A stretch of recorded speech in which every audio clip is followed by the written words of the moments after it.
It is good to be with you. Thank you for tuning in.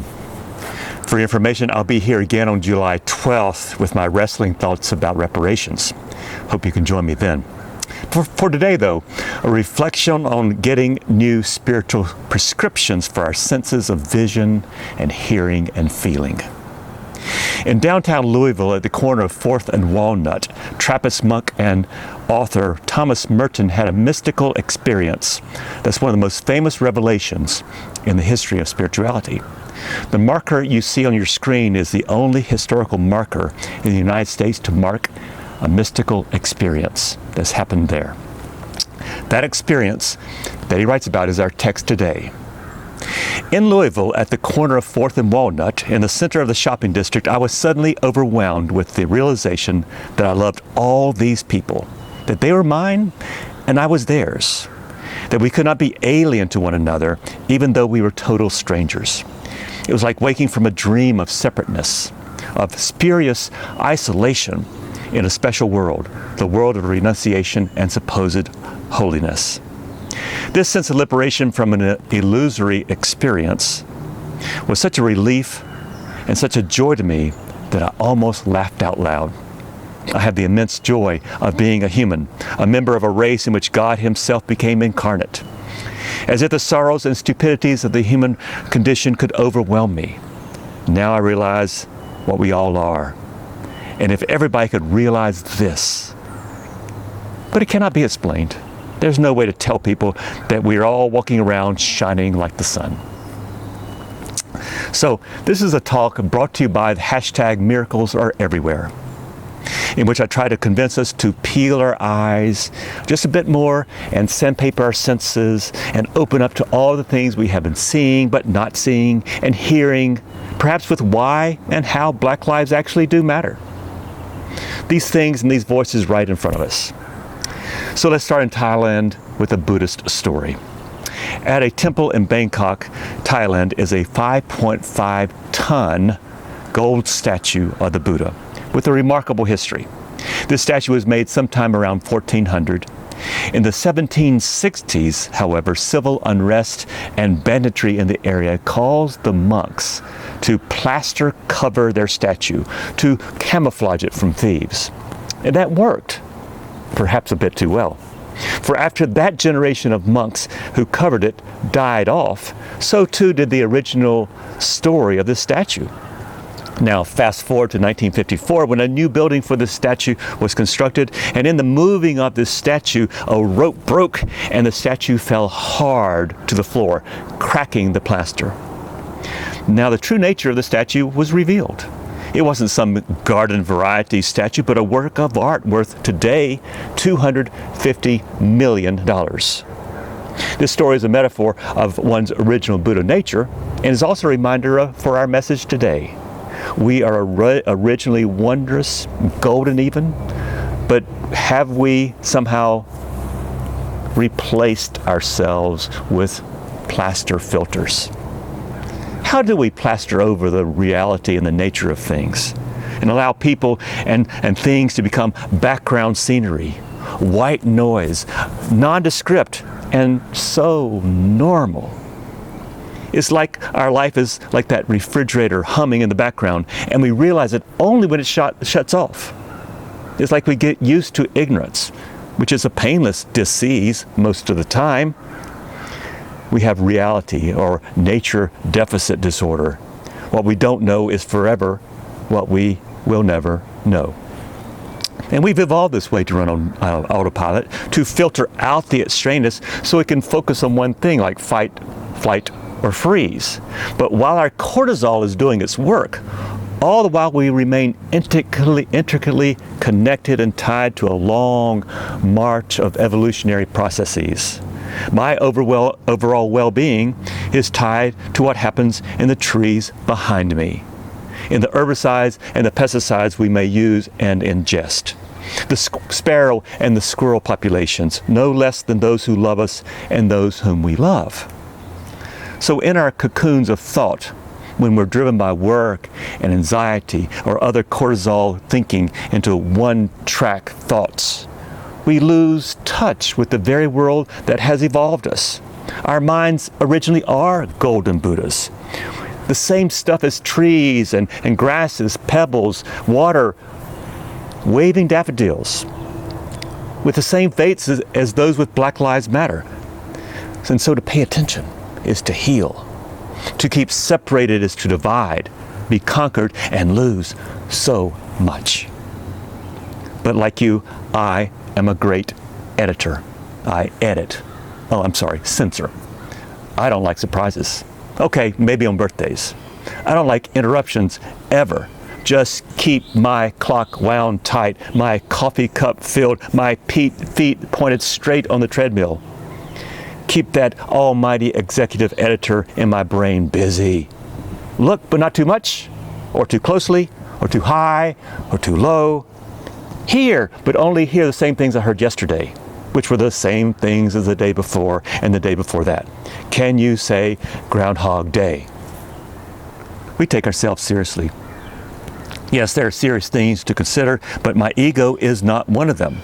Every major religion has a ringing indictment against ego-inspired schemes. And the spiritually or the psychically healthy person does not take themselves to be something all that worthwhile or something that needs to last forever. Now hear me well on this. I'm not discounting people. Just the thinking that makes some people think they're worth more, because not thinking less of myself, but thinking about me less. That's the way to do it. We human beings have an extraordinary capacity to shrug our shoulders in the face of the extraordinary. We have lives to live, places to get to, important things to do, and these inoculate us against the stupendous. Living is easy with eyes closed, sang the Beatles. So what do we miss? Only our daily lives. Annie Dillard wrote that how we spend our days, of course, is how we spend our lives. If the fat, bumbling insects across the earth can become majestically colored, flying objects, then what's possible for us? And where does our sense of wonder take us? Every last one of you has taken a chance. We have each made wild gambles.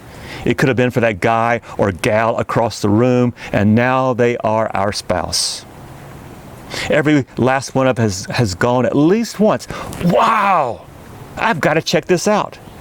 It could have been going out for a team or trying to ride a unicycle, use your passport, a journey alongside someone who we did not suspect to be as generous and as curious as they are.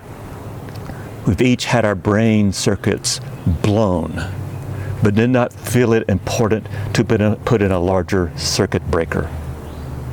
But now we are safety nerds, loaded with editors, circuit breakers, safety guardrails, and inhibitors to wow. And perhaps we jettison overboard as excess weight things like surprise and bombshells and amazement and just down-home astonishment. The spiritual writer Anne Lamott's 3 essential prayers are help, thanks, and wow. But I bet that last prayer does not get prayed that much. We have pretty good filters against getting gobsmacked. The action of clapping your hand over your mouth when you're utterly surprised to the extent that you cannot speak. So I'm going to do something I rarely do for you guys, and that is to quote Jesus. Something he said in what we now know as the Sermon on the Mount has a bearing here. From Matthew 6. If you decide for and live a life with God, it follows that you don't make a fuss about what's on the table at meal times, or whether the clothes on your back or in your closet are in fashion. There's far more to your life than the food you put in your stomach, more to your outward appearances than the clothes you hang on your body.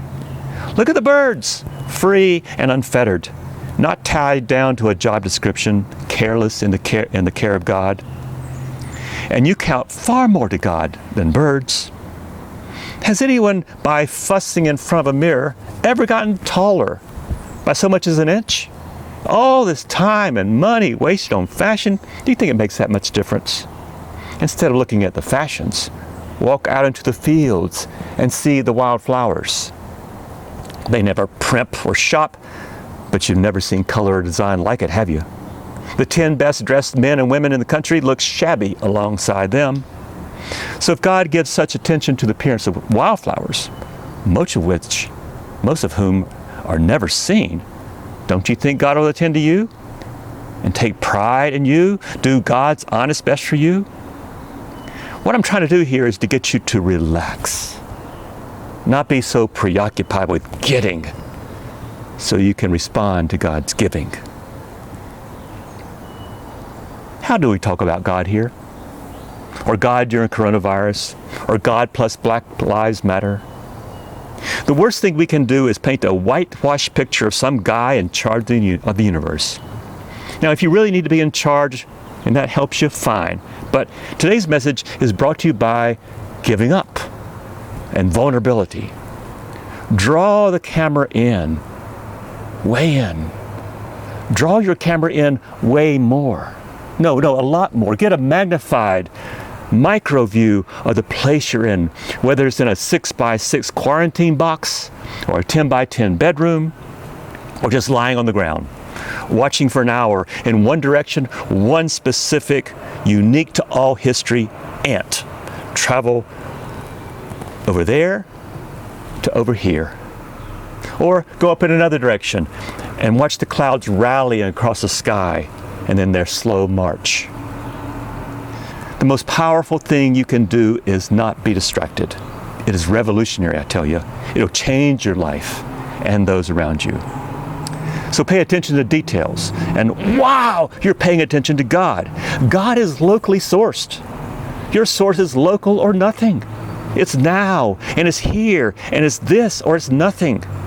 We wake up to the now, here, and this, or it's sleepwalking all over again. The divine, or whatever you want to call it, is that local. Now, here, this. Vulnerability is a practice, or we're nothing.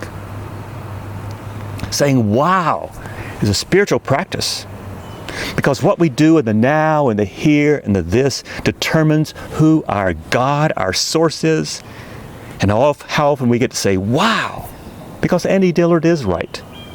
How we spend our days is how we will spend our life. Nature was humankind's first Bible, but we edit her out. More than 90% of our time is now spent indoors, usually with nature just a few feet away. Should you be spending more time outside today? Kids spend only an average of 4 to 7 minutes outdoors while spending an average of 7.5 hours on electronics. Adults spend up to 5 hours on their so-called smartphones. Over a 70-year lifespan, that's 14 years on your phone. Let's wise up about smart devices. What do they not let us see or hear or touch or go wow to? We settle for two-dimensional screens and other edited versions of life, but 3D reality is difficult these days. And we are called back to reality by nature, our original Bible herself, by the micro, by building spiritual microscopes that sees what we've been missing right under our noses. When we miss our interconnectedness with all creation and all being, we get smaller.